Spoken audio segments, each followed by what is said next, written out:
Bonjour, alors nous allons essayer d'expliquer aujourd'hui donc le verset encore Chet, le verset 8. Donc on avait expliqué qu'en fait il y a une discussion entre les Chachamim. On avait expliqué le deuxième avis, on va expliquer le premier avis. C'est-à-dire qu'on ramène le pasouk, on va le rappeler. Il dit comme ça, Dieu s'adresse à Yoshua, à chacun d'entre nous, que la Torah, le livre de la Torah ne quittera jamais ta bouche et que tu l'étudies jour et nuit. Donc selon certains sages, il s'agit d'un ordre divin. Dieu, Kadosh Baruch Hu, il vient et il ordonne à Yoshua et à chacun d'entre nous que la Torah ne quitte jamais notre bouche et qu'on l'étudie. Il y a écrit quoi dans le pasouk? Yomam Balayla, jour et nuit. Alors en fait, il faut expliquer cet avis des Chachamim. Comment comprendre que c'est un ordre divin? C'est-à-dire que Dieu vient nous ordonner que l'étude de la Torah, on doit étudier la Torah jour et nuit. Mais dans jour et nuit, c'est-à-dire 24 heures. D'accord? Comment comprendre que pendant 24 heures, on doit étudier la Torah? On sait tous que dans 24 heures, tu dors 8 heures, certains 10, certains même 15 peut-être. Ça dépend des personnes. D'accord? Entre-temps, tu dois aussi peut-être manger. Entre-temps, tu as peut-être ta douche à prendre. Entre-temps, tu as les enfants à amener à l'école. Entre-temps, j'ai le travail qui m'attend. J'ai plein de choses dans 24 heures.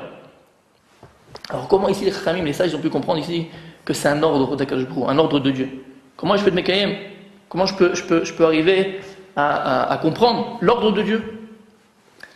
Alors en fait, on va comprendre quelque chose de très fort ici, Bezrat Hashem.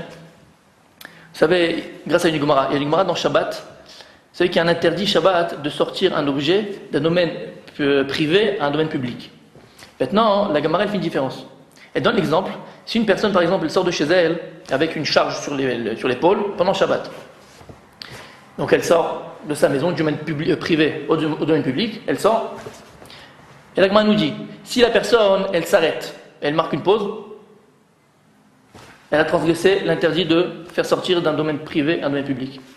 Par contre, la Gemara dit que si une personne, la même personne, elle sort avec cette charge-là, et au milieu de son chemin, elle s'arrête simplement pour remettre la charge sur ses épaules, alors la Gemara dit qu'il n'a pas transgressé l'interdiction de sortir d'un domaine privé à un domaine public. Quelle différence? En fait, la Gemara dit que, et grâce à ça on va comprendre le verset, en fait, dans la vie c'est pareil. Dans la vie c'est pareil. Tout dépend pourquoi tu t'arrêtes dans la vie.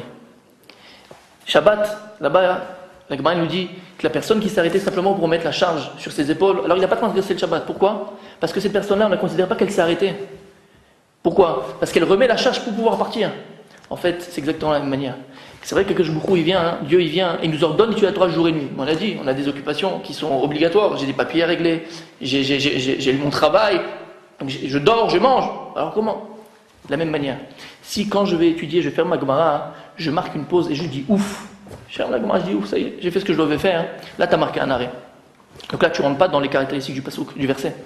Par contre, si quand je ferme la Gemara pour aller manger, pour aller dormir, pour aller m'occuper de mes enfants, pour aller travailler, si je ne marque pas une pause, je fais ça, je fais ce que je dois faire pour pouvoir repartir, pour pouvoir le lendemain matin être en forme pour étudier la Torah.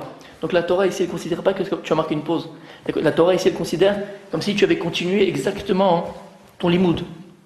Et en fait, vous savez, Rabbi Tzraïm, il disait que après 120 ans, 2 personnes se retrouveront dans le ciel.